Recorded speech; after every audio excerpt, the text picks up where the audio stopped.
When my parents asked me to pay $50,000 for my sister's wedding, I said no. I thought that would end the conversation. Instead, 3 days later, they invited me to a family dinner. The moment I walked inside, I knew I'd been set up. For lawyers were sitting around the dining table. My sister was already smiling. A stack of legal documents waited beside an uncapped pen.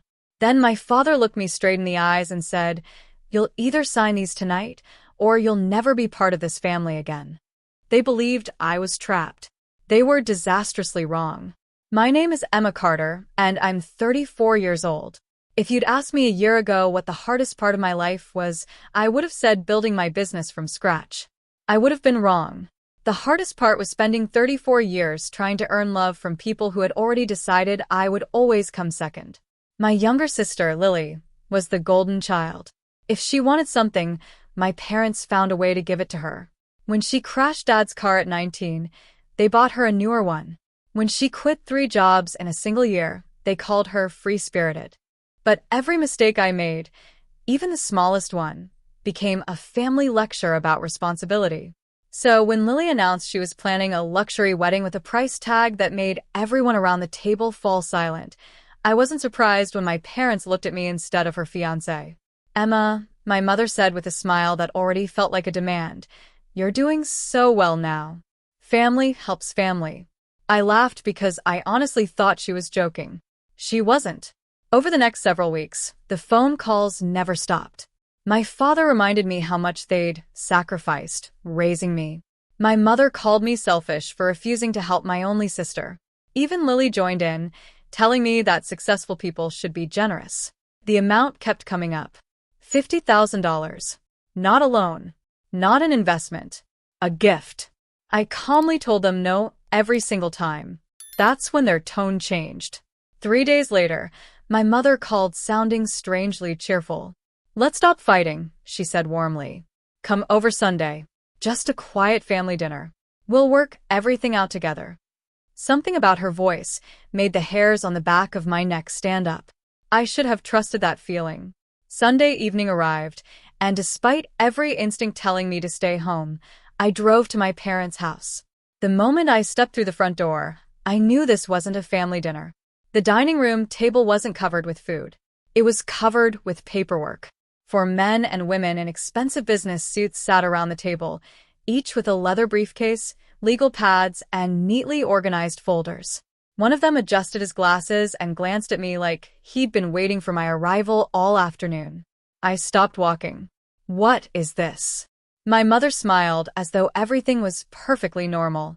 "Oh, don't be dramatic, sweetheart. Sit down." My father pulled out a chair. "We've already discussed everything.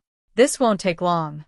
Lily sat beside them wearing an expensive white sweater, scrolling through wedding photos on her phone with a smug little smile that instantly made my stomach tighten.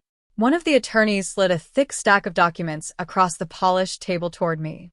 "If you'll review these," he said politely, "we can begin." I flipped through the first few pages. My heartbeat slowed instead of speeding up, because the more I read, the more unbelievable it became. They wanted me to transfer $50,000 immediately, then guarantee another $100,000 if wedding costs exceeded the budget. They also expected me to co-sign a personal loan connected to the event. Buried several pages later was another clause.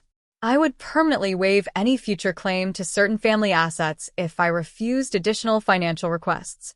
I slowly looked up. "You hired 4 lawyers for this?" My mother folded her hands confidently. "We wanted everything to be official." My father leaned forward. "If you truly love this family, you'll sign." Lily crossed her arms and smiled. "I already signed my part."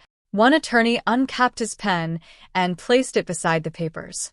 "We can finalize everything tonight." The room fell completely silent.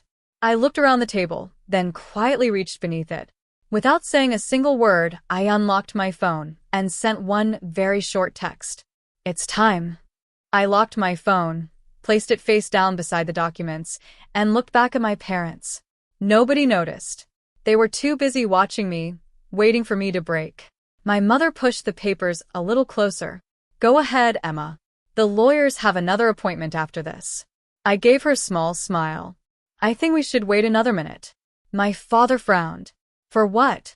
Before I could answer, the front doorbell rang. The room went quiet. Mom sighed dramatically. Who on earth is that?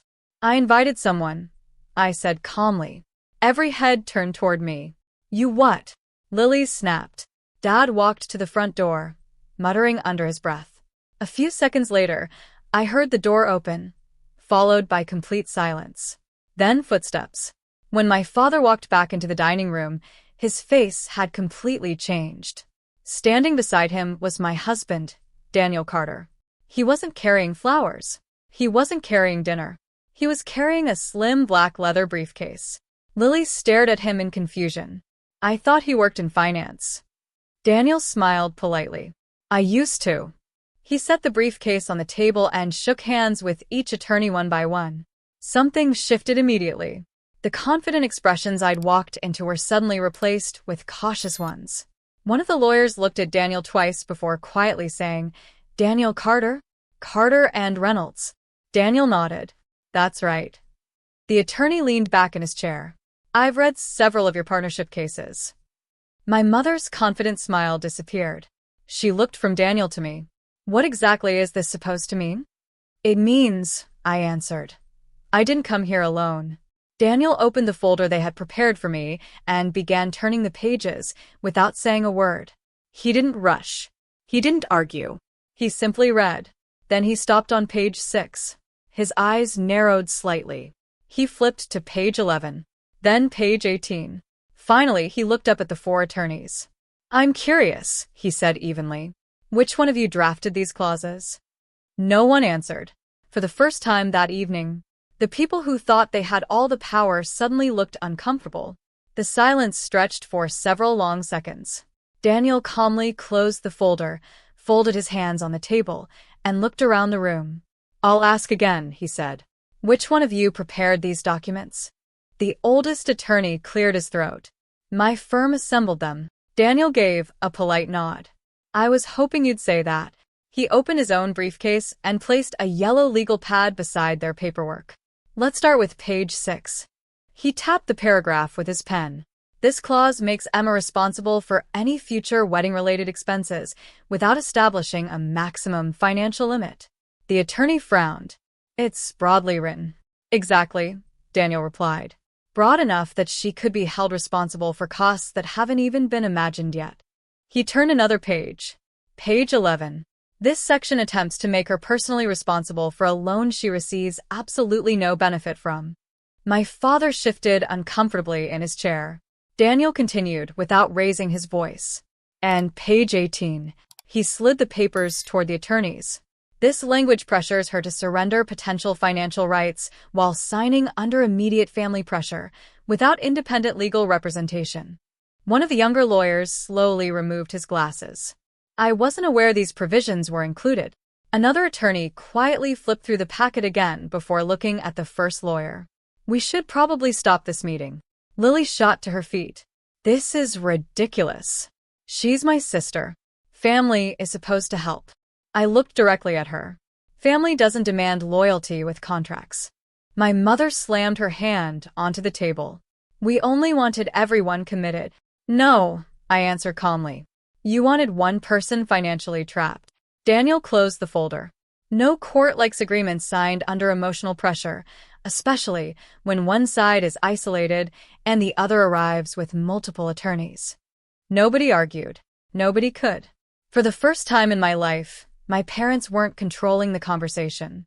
They were scrambling to explain it, and watching them realize their carefully planned ambush was collapsing in front of them was strangely peaceful. I stood up slowly, gathered every copy of the documents within reach, and slid them into Daniel's briefcase. I'm not signing anything, I said. Not today. Not tomorrow. Not ever. My father pushed his chair back, so hard it scraped across the hardwood floor. If you walk out that door, he warned, don't expect us to be there when you need family. I looked at him for a long moment. The truth is, I said quietly, I stopped having a family the day love became something you charged me for. No one spoke. Even Lily looked away. Daniel rested a reassuring hand on my shoulder. I think we're finished here. We walked toward the front door together. Behind us, my mother called my name one last time. There was no apology, no acknowledgement of what they'd tried to do. Only one final attempt to make me feel guilty. "You'll regret this," she shouted. I paused with my hand on the doorknob, but never turned around. "No," I replied calmly. "The only thing I regret is spending years believing I had to earn the love that should have been given freely." Then we left. Lily had her wedding a few months later. From what I heard, they scaled it back considerably. They found another way to pay for it. As for me, I stopped measuring my worth by how much I could sacrifice for people who only noticed me when they wanted something. Sometimes people ask whether cutting contact was painful. Of course it was. But peace has a funny way of replacing guilt when you finally choose yourself. And that night, as Daniel squeezed my hand on the drive home, I realized something I never understood before. Walking away wasn't the end of my family story. It was the beginning of my own.